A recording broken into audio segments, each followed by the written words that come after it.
Something unexpected happened. John Deaton and his 67,000 XRP holders arrived in the Ripple versus SEC case.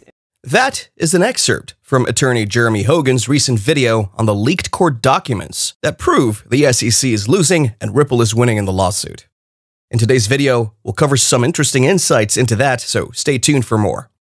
Meanwhile, as the Davos 2022 craze continues, and as the World Economic Forum's annual meeting draws to a close, participants are afforded the chance to join Cointelegraph for a farewell party at X-Bar in Davos, where they could pay for food and drinks using cryptocurrency. This one says, partying in Davos with Cointelegraph, crypto card payments accepted. We're saying farewell to the World Economic Forum annual meeting by demonstrating the real-world utility of crypto payments. Scrolling down a bit to the tweet, the annual meeting of the World Economic Forum is scheduled to take place between May 22nd to 26th, with a slew of world leaders expected to attend. What role will blockchain have at the event? Next up is this one from Linda P. Jones. It says, "Did you catch this? In the Forbes article, it says the new crypto bill being proposed is expected to define whether different cryptocurrencies are either securities or commodities. Maybe this will dismiss the SEC lawsuit." The bill is expected to define whether different cryptocurrencies are either securities or commodities and which agency will have oversight of them, either the Securities and Exchange Commission or the Commodity Futures Trading Commission. And on to the next one. XRP whales boost accumulation appetite, register 2-month peak holding supply.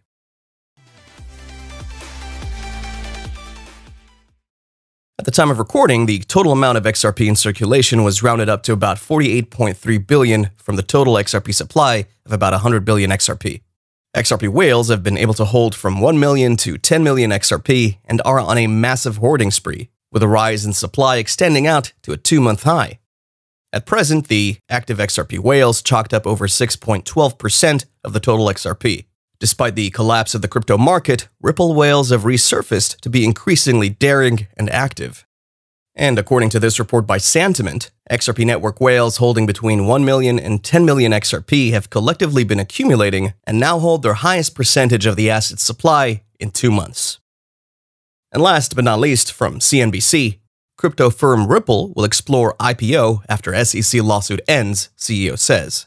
Garlinghouse's comments came amid a cryptocurrency price crash that has wiped billions of dollars of value off the market. XRP is down 42% in the last 30 days, according to CoinGecko. Welcome back.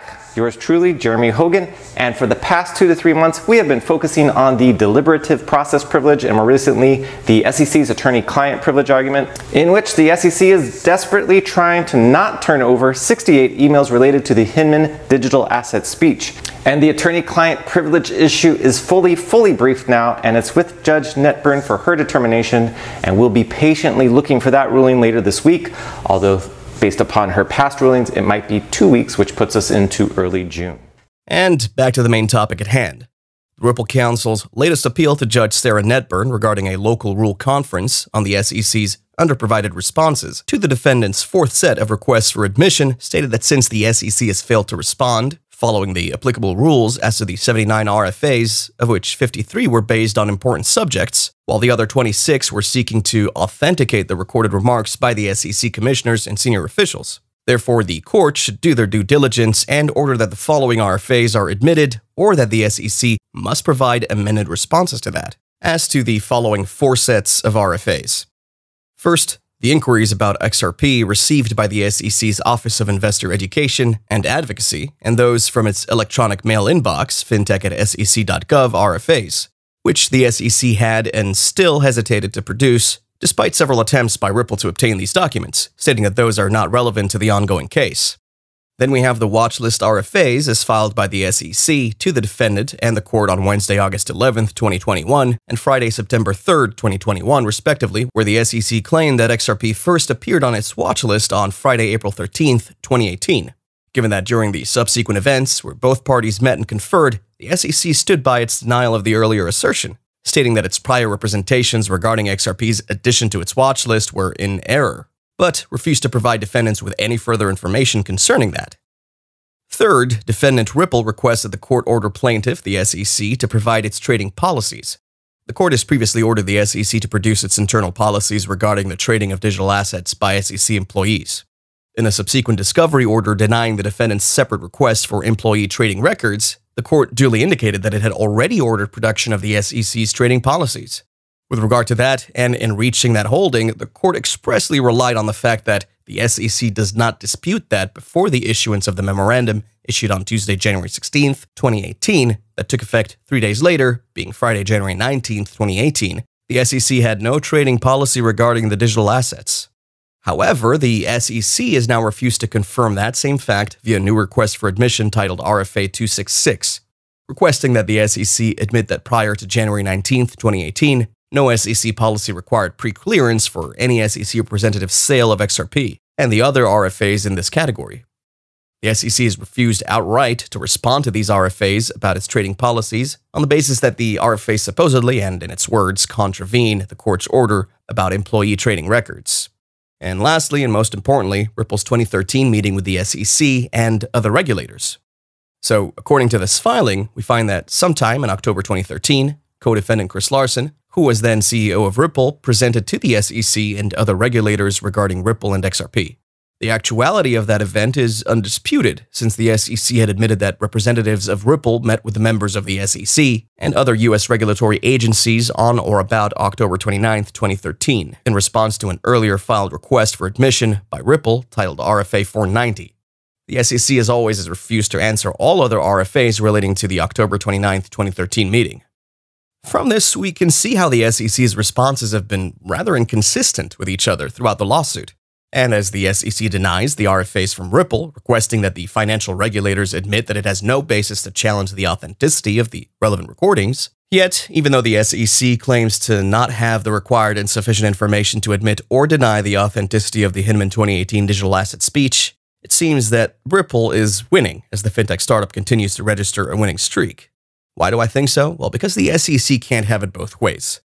The SEC can either contend that it has a basis to challenge the authenticity of the recorded remarks, or claim that it lacks information sufficient to assess their authenticity, but it can't sustain both claims at the same time.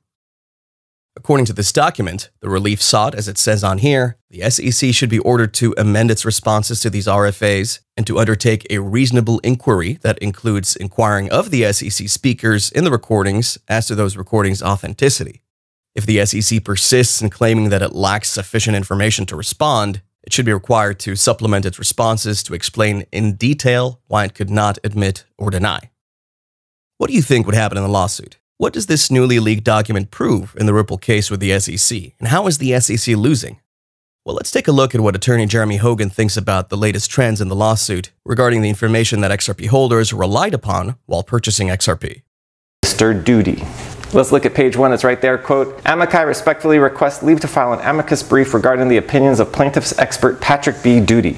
Daubert concerns related to Mr. Duty's opinion represent the precise nature of the difficult issues envisioned by the court when it granted amici status. Counsel for amici recently became aware of Mr. Duty's report regarding the conduct of individual XRP holders such as amici, close quote. So that is apparently what is upcoming, a Daubert challenge on a Mr. Duty. And how do we know, and how does John Deaton know what Mr. Duty is going to say when we and he hasn't even seen the report yet? Well, we know because the SEC is a repeat customer of Mr. Duty. They have used him before, and specifically the SEC hired Mr. Duty in the Telegram case to very good effect. Actually, here is Mr. Duty's report for the SEC in the Telegram case, and here it is in his introduction that he talks about what he was hired by the SEC to do, and let's look at paragraph 1 under assignment. Quote, the SEC has retained me to independently analyze and opine on the perspective of a reasonable purchaser of the digital tokens called grams, close quote. And then just below that, he talks about his qualifications. That's essentially where he qualifies himself as an expert. And then if we go down to page 3 under summary of findings, guess what Mr. Duty's opinion is? Quote, I conclude that it was reasonable for purchasers to buy grams in round 1 and 2 with the expectation of profits derived from the work of Telegram in delivering and developing the TON blockchain system, close quote. So, no surprise there. The SEC's expert concludes that purchasers expected profits from the efforts of others.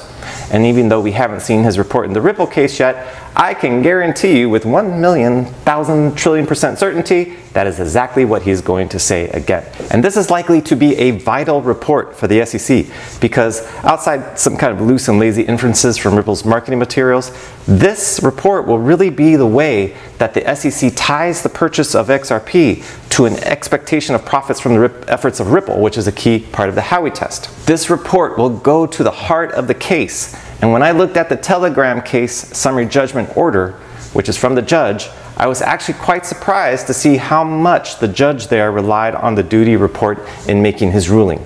Now look at this from the Telegram order. This is the paragraph from the judge. Reading from page 26, quote, "This provision created the reasonable expectation among initial purchasers that even if the market price of grams fell, the Ton Foundation would support a market price that would enable the initial purchasers to sell their grams at a considerable profit," referencing duty report paragraph 40. And that's just one example of 10 references in the order to this report. So it's a big issue.